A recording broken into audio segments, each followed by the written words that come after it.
At 1:20 p.m. on March 23, 2005, a massive explosion and fire erupted at the BP refinery in Texas City, Texas. The explosion killed 15 workers and injured 180 others, many of them seriously. The blast occurred at the isomerization or ISOM unit, which produces materials to boost the octane rating of gasoline. The explosion shattered windows in homes and businesses up to 3/4 of a mile away from the 1,200-acre refinery.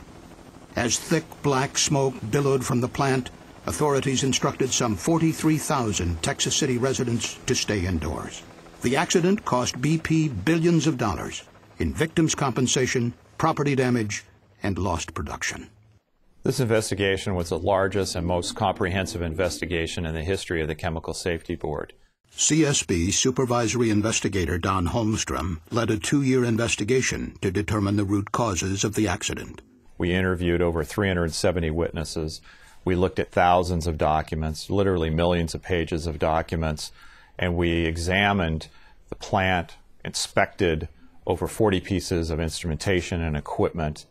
The investigation team examined a wide range of safety systems, practices, and standards, and looked at human factors such as fatigue and communication between operators. The board's report was released at a public meeting in Texas City on March 20, 2007. Then CSB Chairman Carolyn Merritt presided. Many of you here tonight had family members or co-workers who were victims of this explosion. To all of you, I express my deepest condolences and sincere wishes that society never allows another accident like this to occur. The tragedy at BP was the worst industrial accident in the United States in nearly 15 years. The CSB concluded that it was the result of organizational and safety deficiencies at all levels of the company. We found that BP management had, for many years, overlooked warning signs of a possible catastrophic accident.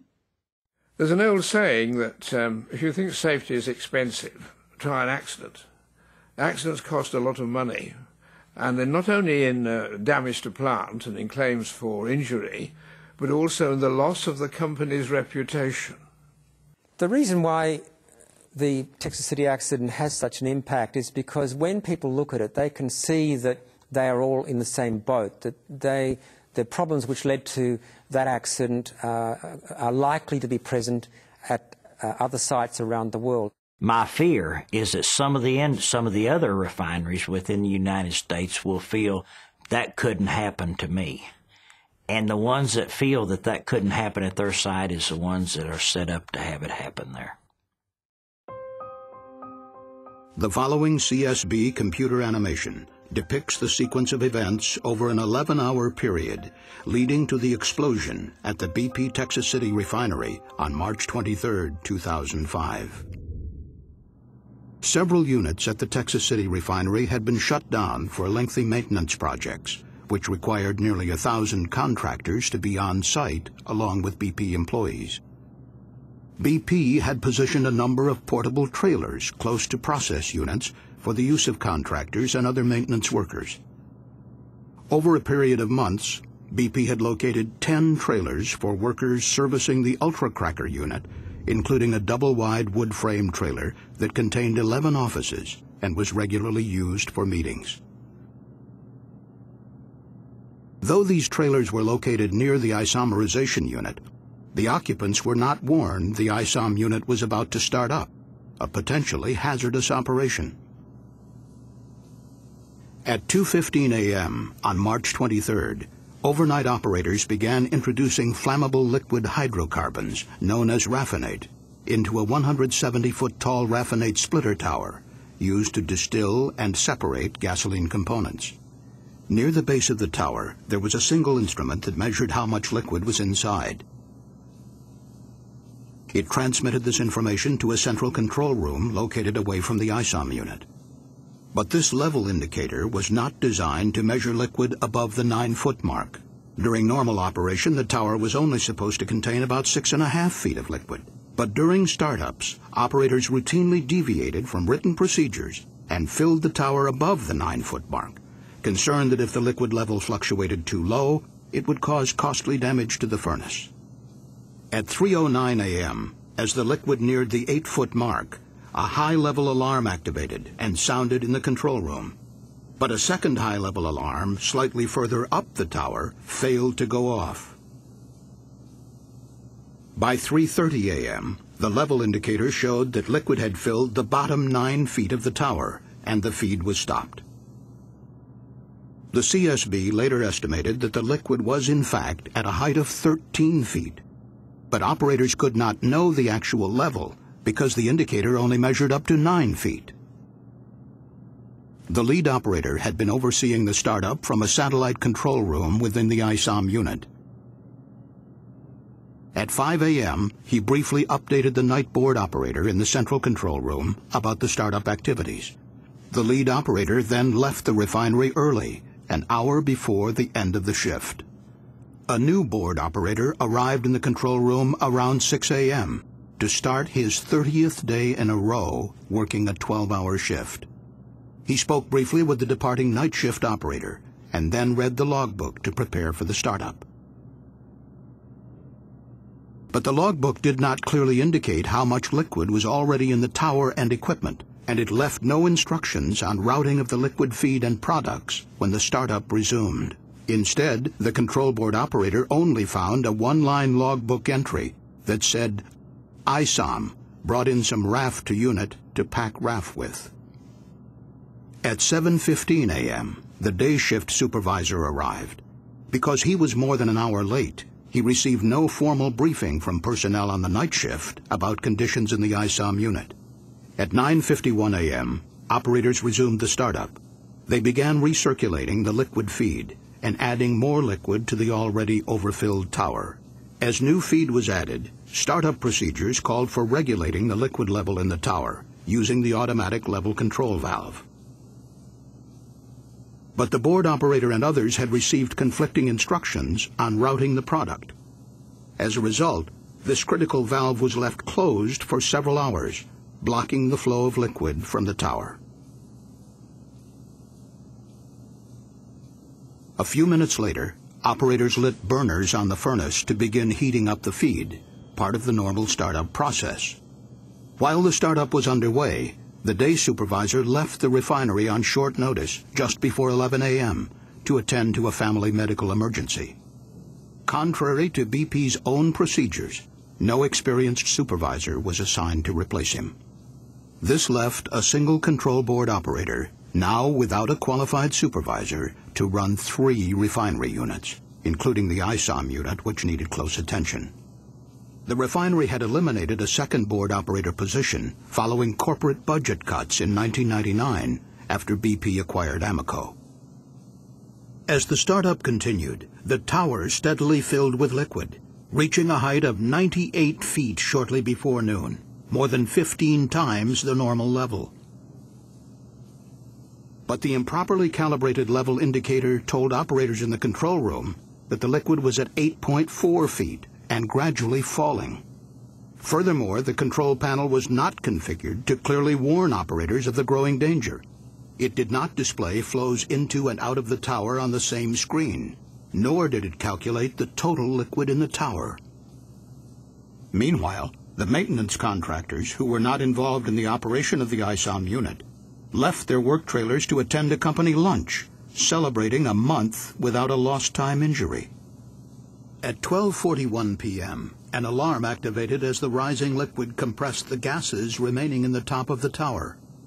Unable to understand the source of the high pressure, operators opened a manual chain valve to vent gases to the unit's emergency relief system, a 1950s-era blowdown drum that vented vapor directly into the atmosphere. Operators also turned off 2 burners in the furnace to lower the temperature inside the tower, believing this would reduce the pressure. Nobody knew the tower was dangerously full. The operators did become concerned about the lack of flow out of the tower and began opening the valve to send liquid from the bottom of the tower to storage tanks. But this liquid was very hot. As it flowed through the heat exchanger, it suddenly raised the temperature of the liquid entering high up the tower by 141 degrees Fahrenheit. It was now about 1 p.m. Contract workers, unaware of the startup and the looming danger, returned from lunch and began a meeting in the double-wide trailer in the corner room closest to the blowdown drum. Over the next few minutes, the hot feed entering the tower caused the liquid inside to start to boil and swell. Liquid filled the tower completely and began spilling into the overhead vapor line, exerting great pressure on the emergency relief valves 150 feet below. At 1:14 p.m., the 3 emergency valves opened, sending nearly 52,000 gallons of flammable liquid to the blowdown drum at the other end of the ISOM unit. Liquid rose inside the blowdown drum and overflowed into a process sewer, setting off alarms in the control room. But the high-level alarm on the blowdown drum failed to go off. None of the operators knew of the catastrophe unfolding in the ISOM unit. As flammable hydrocarbons overfilled the blowdown drum, operators nearby saw a geyser of liquid and vapor erupt from the top of the stack. The equivalent of nearly a tanker truck full of hot gasoline fell to the ground and began forming a huge flammable vapor cloud. This scene, based on CSB computer modeling, shows how the vapor cloud expanded in just 90 seconds, engulfing the unit and the nearby trailers full of workers. About 25 feet from the base of the blowdown drum, 2 workers were parked in a pickup truck with the engine idling. As flammable vapor entered the air intake, the diesel engine began to race. The 2 workers fled, unable to shut off the engine. Moments later, witnesses saw the truck backfire and ignite the vapor cloud. Powerful explosions swept through the area. Computer modeling shows how the blast pressure wave accelerated through the ISOM unit, causing heavy destruction and igniting fires throughout the area. The workers inside the trailers were right in the path of the explosions. The fires continued to burn for hours. 12 of the 20 occupants of the double-wide trailer were killed, along with 3 workers in a trailer nearby. Dozens of others suffered serious burns, fractures, and other traumatic injuries. The wood and metal frame trailers were blown apart by the blasts. Firefighters struggled to rescue the injured and recover the victims. 50 large chemical storage tanks were damaged, and the ISOM unit remained shut down for more than 2 years.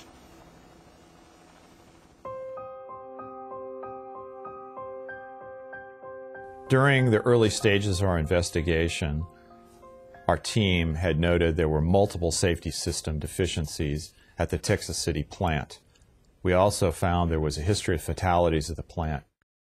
Prior to the March 2005 accident, 23 people died in accidents over a 30-year period at the Texas City refinery, beginning when it was owned by Amoco and continuing after BP acquired the refinery in 1999. The CSB wanted to know what the connection was between this history of fatal incidents and the organizational and cultural factors. BP Corporation's lack of focus on preventing major accidents allowed budget cuts to be made without assessing the impact on process safety. The CSB found that cost-cutting, production pressures, and failure to invest significantly impacted the process safety performance at the Texas City refinery and left the refinery vulnerable to catastrophe.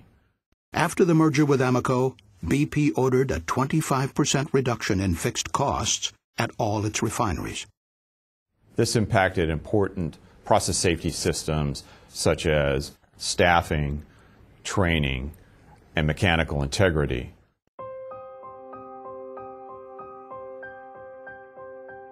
The effects of the budget cuts became apparent in a number of internal BP documents made public following the accident. In one, the refinery manager was quoted as having observed in 2002 that the infrastructure at Texas City was in complete decline. He ordered a study of the refinery's safety and mechanical integrity, a study which was shown to BP executives in London. That study warned of serious concerns about the potential for a major site incident following more than 80 hydrocarbon releases in the previous 2 years. The study also concluded that its own findings were urgent and far-reaching. A follow-up BP study in 2002 found the refinery's integrity and reliability issues were clearly linked to the reduction in maintenance spend over the last decade. In 2003, a maintenance assessment stated that cost-cutting measures have intervened with the group's work to get things right. Usually, reliability improvements are cut.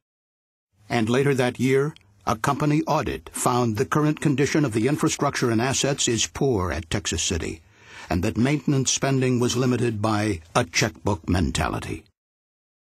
Only the money on hand would be spent, rather than increasing the budget.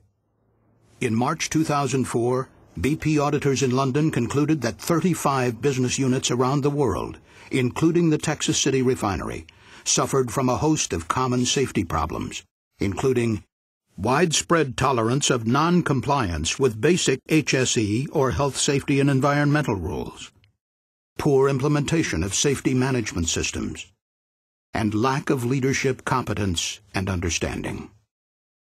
There were a number of reports that were coming up to as high as the board level that indicated serious problems throughout the BP system. During 2004, the Texas City refinery had 3 major accidents. In addition to this process unit fire that caused $30 million in damage, 2 other accidents in 2004 resulted in 3 fatalities. Yet this same year, the refinery had its lowest ever recordable injury rate, a statistic that does not include fatalities. The CSB found that maintenance spending increased between 2003 and 2004, but most of the increases were for responding to serious accidents and complying with environmental requirements, not for preventive maintenance. Late in 2004, the Texas City refinery manager made a presentation to supervisors titled Safety Reality, reviewing fatalities at the plant over the past 30 years. One of the slides was entitled, "Texas City is not a safe place to work." BP did its own safety culture survey that was done just prior to the accident. That survey indicated there was an exceptional degree of fear among employees of a major catastrophe.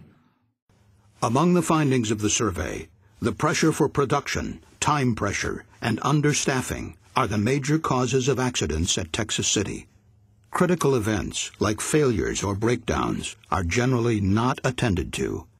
Production and budget compliance gets recognized and rewarded above anything else.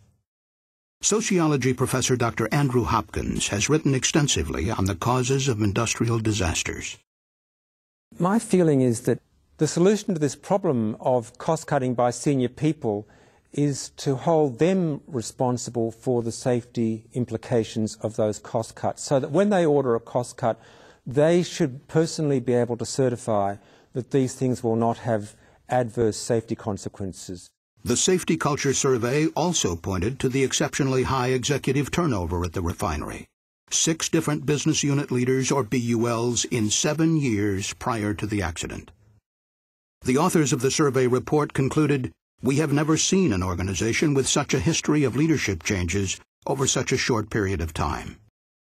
Many managers are in and out within a space of 2 years, and what they are assessed on the basis of is the profit they make on an annual basis. Now, am I, as a manager, am I going to spend a large amount of money to deal with some remote risk that is very unlikely to generate a major accident during my year or two on my watch here? The survey of Texas City employees also found concern about safety and equipment checks potentially left undone. There was a check-the-box mentality, which indicated that personnel would go through the motions with various policies and procedures, but the work would not be conducted. For example, the tower high-level alarm had been reported as not functioning several times in the 2 years prior to the accident. But maintenance work orders for this alarm were closed, although the repairs were never actually made. Work orders could be closed out as completed, even though the work hadn't been performed. This is important because we found that on the day of the incident during the ISOM startup, there were a number of instruments and equipment that were not functioning properly.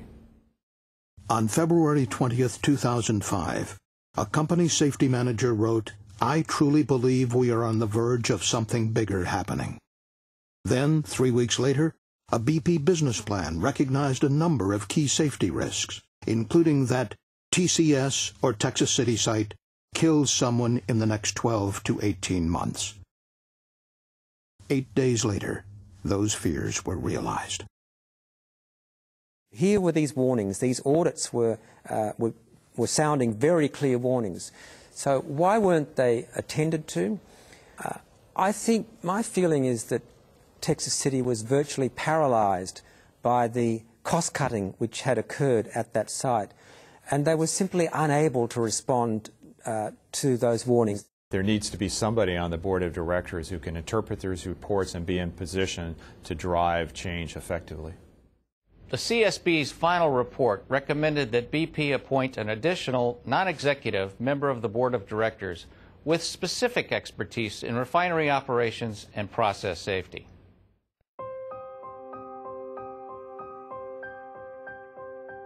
So the problem at Texas City was that they were essentially blind to this issue of process safety. They were focusing on personal safety.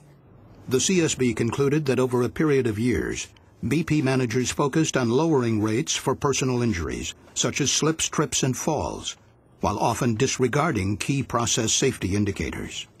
We as members of the travelling public intuitively understand that the numbers of baggage handling injuries really tells us nothing about the likelihood of a major accident, an aircraft crash, and no airline in its right mind is going to try and convince the travelling public of how safe it is by telling you about its workforce injury statistics. Dr. Trevor Kletz is an internationally recognized chemical process safety expert. Process safety deals with the fires and explosions and toxic releases and things like that. And you can have a very good accident rate for what we call hard hat accidents, but not for process ones. There are a whole series of incidents occurring at BP in the years prior to the accident: gas releases, other kinds of releases, fires, all of which were telling you that process safety was not well managed. You need to measure process safety performance with the appropriate indicators, both leading and lagging indicators. Lagging indicators measure events that have already occurred, such as fires, explosions, and equipment failures. Leading indicators are designed to predict the likelihood of an accident before it occurs. For example, the percentage of equipment inspections that are overdue. The opening of a safety release pressure relief valve is itself an indicator that things are not as they should be. So we should count those and try and reduce the number of occurrences of those sorts of events. But the investigation found that BP did not effectively use leading and lagging indicators to measure and drive process safety performance. For example, BP's pay plan rewarded managers primarily for controlling costs. The only safety metric used to calculate bonuses was the personal injury rate. Process safety was not considered. The CSB final report recommended that the United Steelworkers Union and the American Petroleum Institute create a new standard for process safety indicators for the petrochemical industry. The board also called on BP to use leading and lagging indicators to strengthen refinery safety performance. After an accident, managers often say, "I didn't know this was happening," or not happening, as the case may be. "If I'd known, I'd have stopped it." Now, this is bad management. It's the manager's job to know what is going on. And he can do that by going round and by keeping his eyes open and reading the accident reports in detail. The CSB investigation noted that BP ignored numerous warnings of the potential for a catastrophic accident, a result of not having an effective reporting and learning culture. Glenn Irwin is a safety official with the United Steelworkers and was a member of the independent panel that examined BP's safety culture. I believe it's very important that we do have an open and a trusting environment to where people can raise concerns and they can tell management if they see a condition or something that is out of the ordinary. BP's own internal audits, however, indicated a trusting environment was lacking. In 2005, the Texas City maintenance manager said in an email that the refinery has a ways to go to becoming a learning culture and away from a punitive culture. It was a long-standing problem. In 2000, the BP refinery in Grangemouth, Scotland, had 3 serious incidents, including a large process unit fire.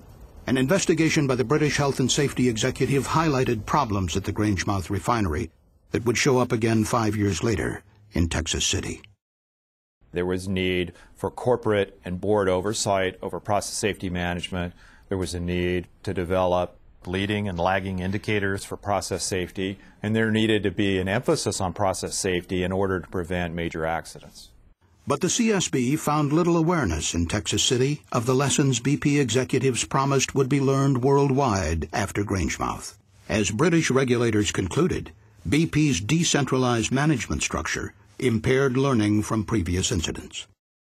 And the reason why BP failed to learn these lessons from other events, the reason why they seem to have this, what I would call learning disability, lies in the way in which the organisation was designed. It lies in the bonus systems of payment. It lies in the decentralised structure of the organisation. It lies in the organisational location of process safety experts.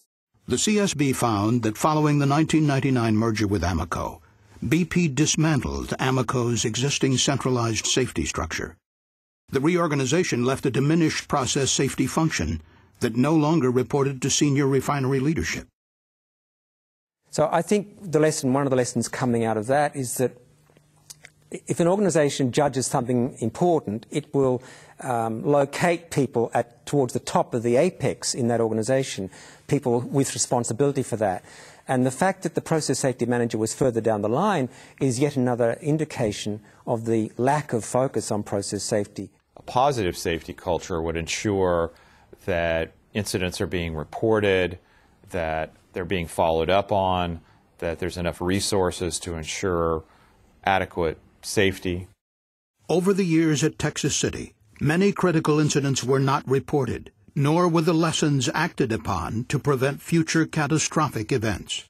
And it's also in human nature, there's a tendency to say, oh gosh, that was a near one, I'm glad that leak didn't catch fire, let's forget about it and get on with the job. For example, BP wasn't investigating abnormal conditions that were occurring repeatedly during startups of the ISOM unit. The CSB examined 19 previous startups in the 5 years prior to the ISOM incident and found in the vast majority of these startups, the operators ran a high level above the range of the level transmitter.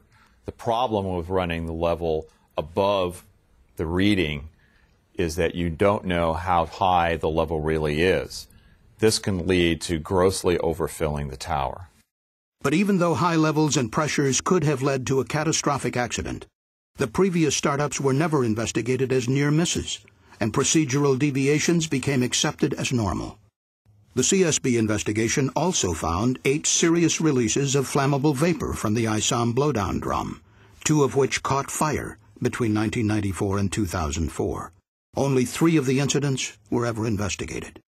Well, it's widely recognized now that you should investigate near misses, or really near accidents, what they call near misses, as thoroughly as you investigate accidents.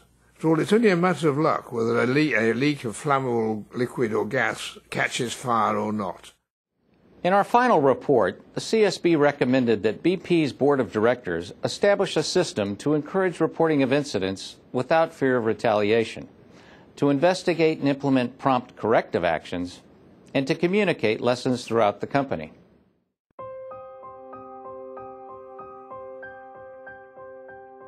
The first choice after an accident is to say, how can we improve the design so this can't happen?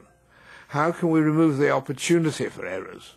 Even as releases occurred over many years in the ISOM unit, BP continued using equipment based on outdated designs. The raffinate splitter tower lacked modern design safeguards, such as redundant level indicators and alarms, a differential pressure indicator, and automatic interlocks to prevent overfilling. In a well-designed plant, a simple error like closing the own valve shouldn't result in an accident. The design of the emergency pressure relief system was also outdated. Relief valves vented hydrocarbons directly to the atmosphere through an antiquated blow-down drum, which was first installed in the 1950s. The CSB report said the hydrocarbons should have been routed to an inherently safer disposal system, such as a flare, to contain the hydrocarbon liquid and burn off flammable vapor. In fact, the investigation found that Amoco's own safety standards, later adopted by BP, stated that new blowdown stacks which discharge directly to the atmosphere are not permitted. As facilities were upgraded, existing blowdown systems which are still necessary should be replaced. Several occasions prior to the incident, BP had seriously considered connecting a flare to the ISOM unit. In the early 1990s, when Amoco owned the refinery, 3 proposals were made to replace blowdown stacks at Texas City. 2 more proposals were made in 2002, after the merger with BP.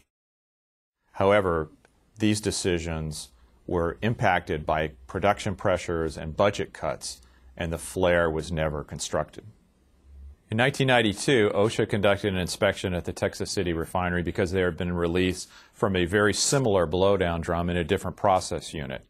OSHA cited the then Amoco refinery for the unsafe blowdown system. OSHA determined that the design of the blowdown drum was unsafe because it did relieve to atmosphere. It didn't relieve to a safe place. But OSHA later withdrew the citation after Amoco asserted the equipment conformed to American Petroleum Institute standards. In October 2006, the board issued a recommendation to the American Petroleum Institute calling for new guidelines that warn against the use of blowdown drums similar to those found in Texas City. We also recommended that OSHA implement a national emphasis program for all oil refineries focused on the hazards of blowdown drums that release to the atmosphere. Whenever possible, companies should use inherently safer systems, such as flares, instead of blowdown drums.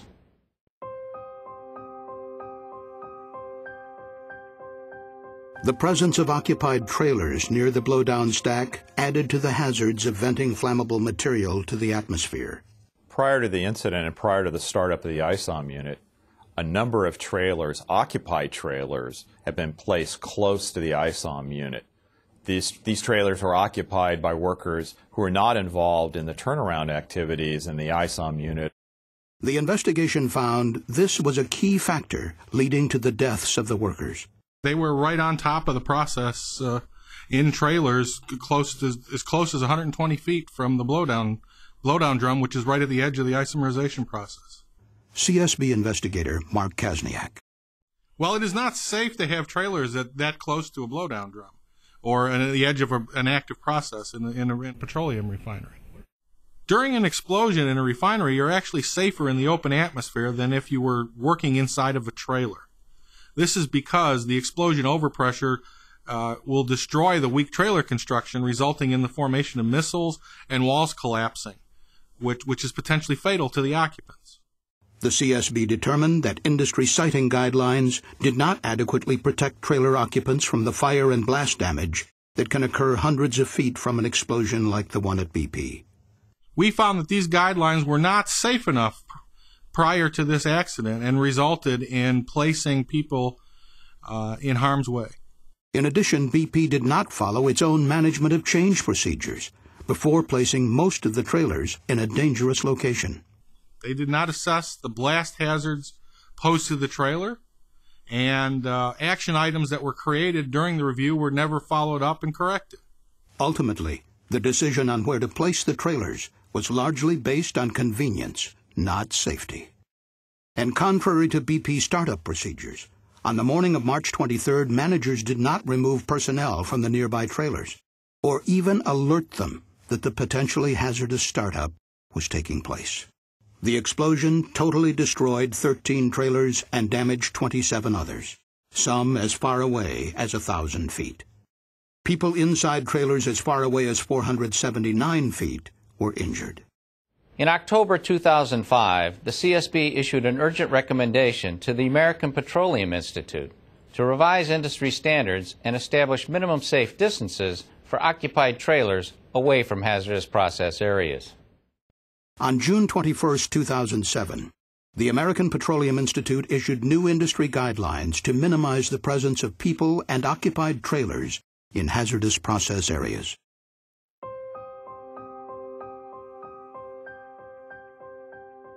For a long time, people were saying that most accidents were due to human error.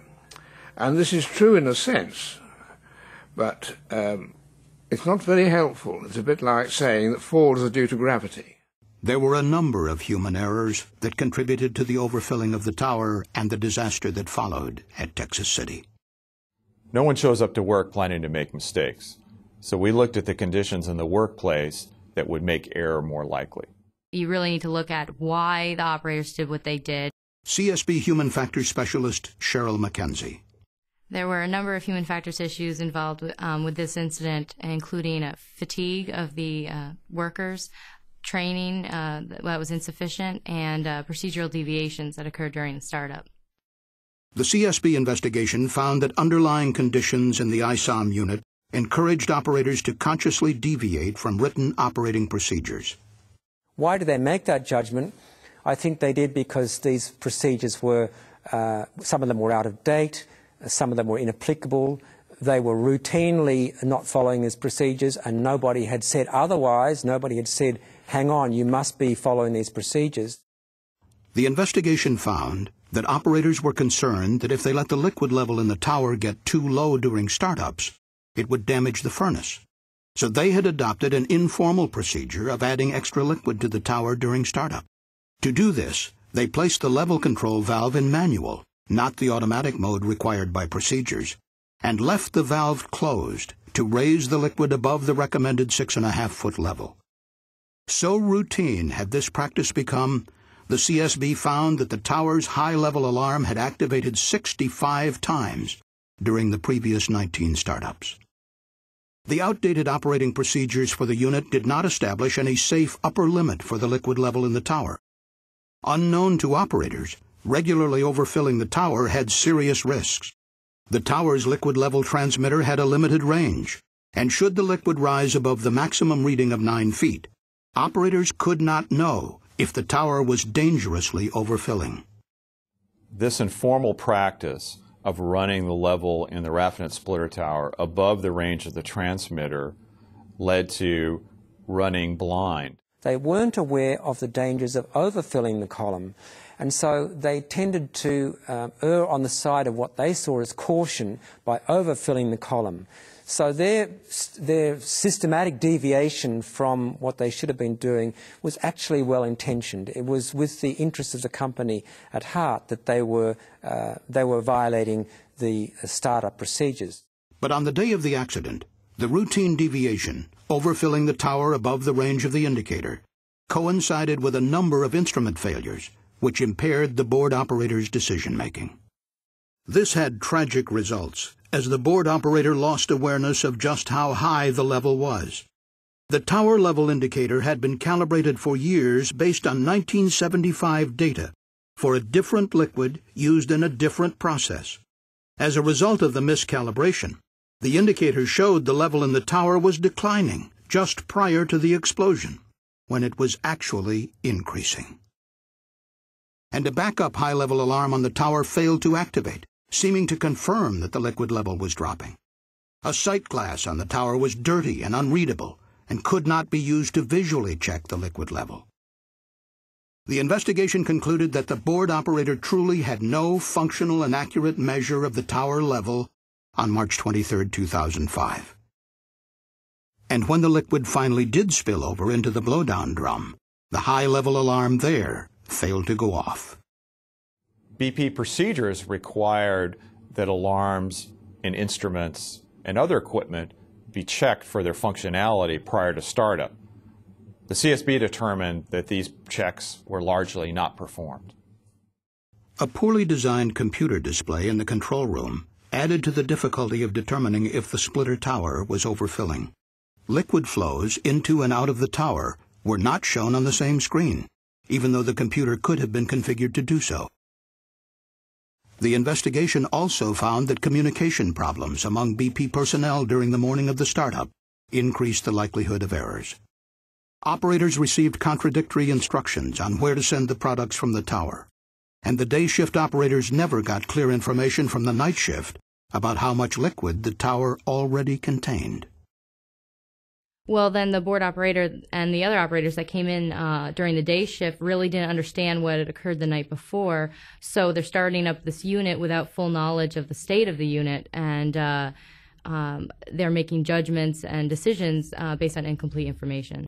The investigation found that BP lacked adequate policies and a management emphasis on effective communications. Key instructions on sending the feed into the tower were given over the phone and radio instead of in writing. Operators later told investigators these verbal communications were rushed and vague. Written communications in the logbook were brief and unclear. Night shift operators did not conduct a crucial face-to-face meeting to brief day shift operators on the conditions in the unit. Therefore, they didn't realize how much liquid was in the tower and the equipment, so they added more, which led to the subsequent overfilling of the tower, which later led to the release. The opportunities for human error were multiplied by the lack of adequate supervision, staffing, and training at the refinery. Training had been downsized, and that training was largely delivered through computerized means rather than face-to-face training. BP did not train operators on the hazards of overfilling towers, and training for abnormal situations was insufficient. Despite recommendations dating back 5 years, simulators were not used to train board operators on making critical decisions. As noted in an internal BP email about simulators 3 weeks after the accident, big pushback has always been initial cost. Budget pressures also impacted control room staffing. BP implemented a 25% cost reduction in '99. During the same time period, BP downsized the board operators in the ISOM unit from 2 to 1. Later, BP added an additional process unit to the responsibilities of the board operator in the ISOM unit. The result was that you had 3 complex refinery units under the supervision of one board operator.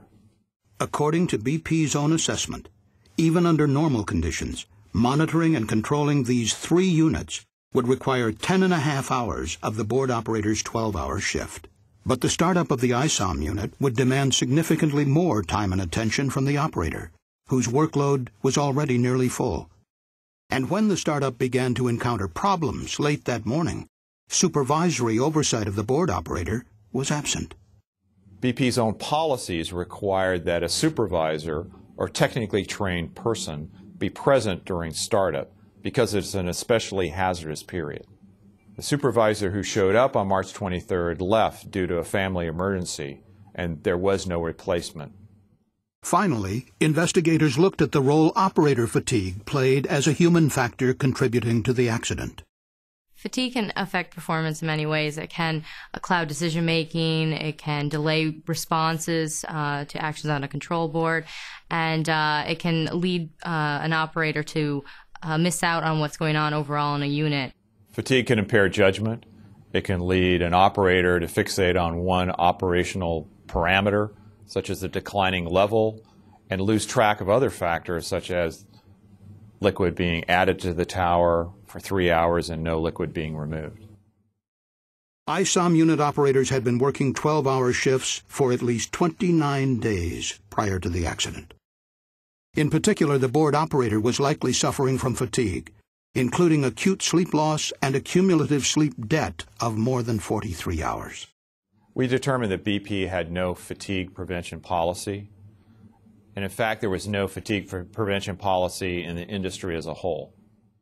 Companies and employees may believe they benefit from overtime schedules, particularly during maintenance turnarounds, but operator fatigue can have deadly consequences. Our final report recommended that the United Steelworkers and the American Petroleum Institute develop new guidance on preventing fatigue in the petrochemical industry, including limits on hours and days at work.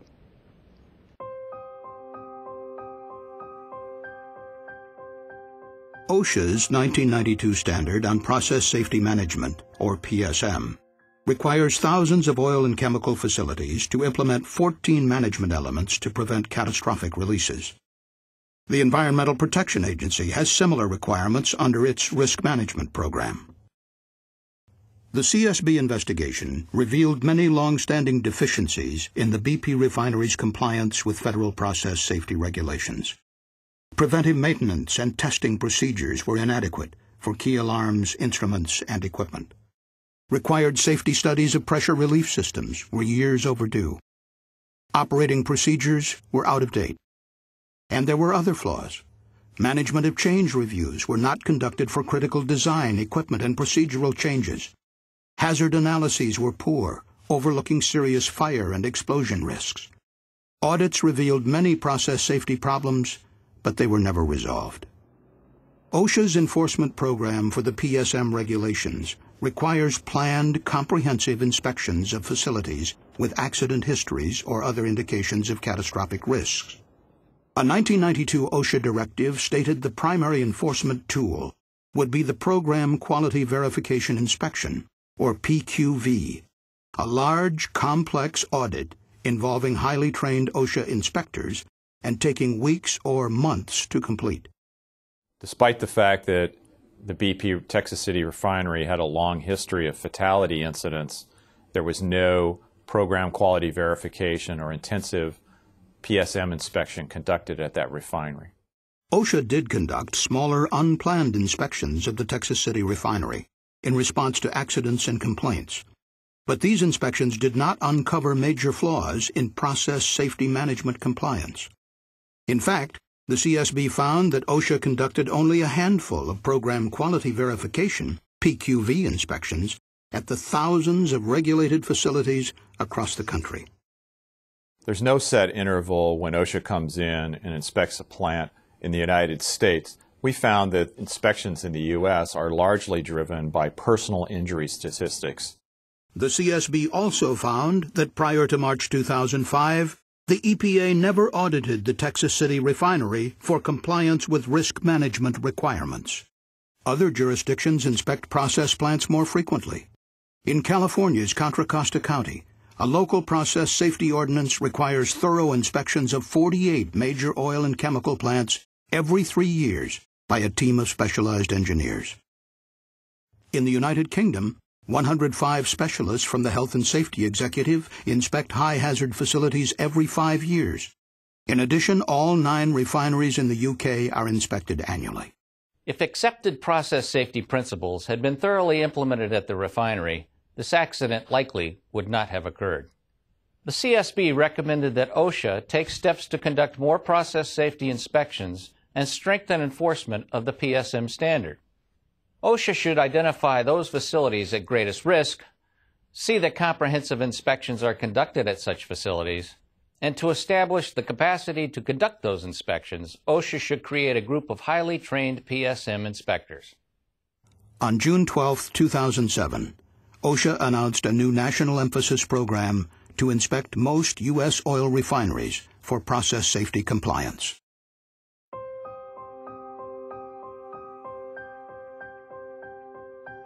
I participated in the panel because I lost a near and dear friend in this incident. A personal friend of mine was killed in this incident. And I thought it was very important that the management systems be looked at with a fresh set of eyes. Early in the investigation of the Texas City accident, the CSB observed what appeared to be a pattern of safety deficiencies.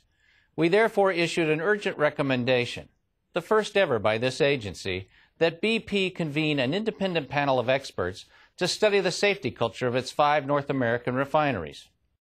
In October 2005, BP established an 11-member panel that included leading industry, labor, and academic safety experts.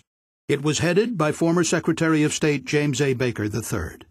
The panel found that BP did not ensure, as a matter of best practices, that its management implemented a comprehensive and effective process safety management system. The report, issued in 2007, concluded there were instances of a lack of operating discipline, toleration of serious deviations from safe operating practices, and apparent complacency toward serious process safety risks at each of BP's North American refineries. The Baker panel also voiced concern that other companies share similar problems. Ladies and gentlemen, we are under no illusion that such deficiencies are in fact limited to BP. One of the things that I'd like to see personally, after having served on the Baker panel, is that we will never have another incident of this magnitude, the number of people that were killed, the number of lives that were changed. So many good, hard-working people go to work every day, and too often, some never return. I think the work that we did in the Baker panel, I believe that if our work is applied within our industry, we will not see another BP explosion. The Baker panel report concluded that the restructuring following BP's merger with Amoco had resulted in a significant loss of people, expertise, and experience in the refining sector.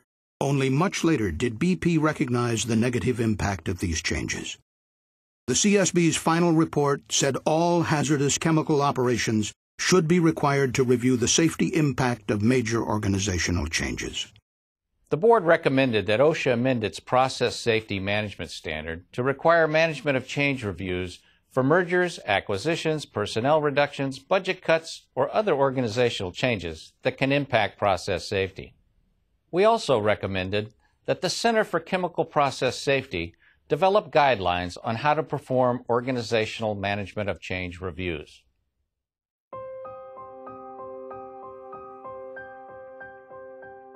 The major problem with the chemical industry, and indeed with other industries, is that the way accidents are investigated, reports are written, circulated, read, filed away, and then forgotten. And then 10 years later, even in the same company, the accident happens again. There is a saying that organizations have no memory. Only people have memory. Once they leave the plant, the accident, the code there is forgotten about. And what companies must do in the petrochemical industry is realise that the fact that you've had 20 years without a catastrophic event is no guarantee that there won't be one tomorrow. You have to keep your eye on the ball constantly. All oil and chemical businesses should seek to learn from the tragedy at BP. The CSB believes there are key lessons to be drawn from our investigation. The CSB said, managers, executives, and boards of directors should do the following. Monitor process safety performance using appropriate indicators. Invest sufficient resources to correct problems. Maintain an open and trusting safety culture where near misses are reported and investigated. Ensure that non-essential personnel and work trailers are located a safe distance from hazardous process areas. Ensure equipment and procedures are maintained and up to date. Carefully manage organizational changes and budget decisions to ensure safety is not compromised. Analyze and correct the underlying causes of human errors, including fatigue and miscommunication. Finally, boards of directors must exercise their duty to ensure that the highest standards of safety are met. The BP tragedy was years in the making, but it was by no means inevitable. We hope our investigation will provide all of industry with valuable lessons to assure such a tragedy will not be repeated. For the CSB's final report, key investigation documents, the Baker panel report, and other information, please visit the Chemical Safety Board website at csb.gov. BP cooperated with the CSB investigation and provided documents and witnesses voluntarily. After the Texas City accident, BP acted to relocate trailers, eliminate blowdown drums, and invest billions of dollars to upgrade the condition of its U.S. refineries. In 2007, BP accepted the recommendations of the Baker panel, including a call to become a recognized industry leader in process safety management.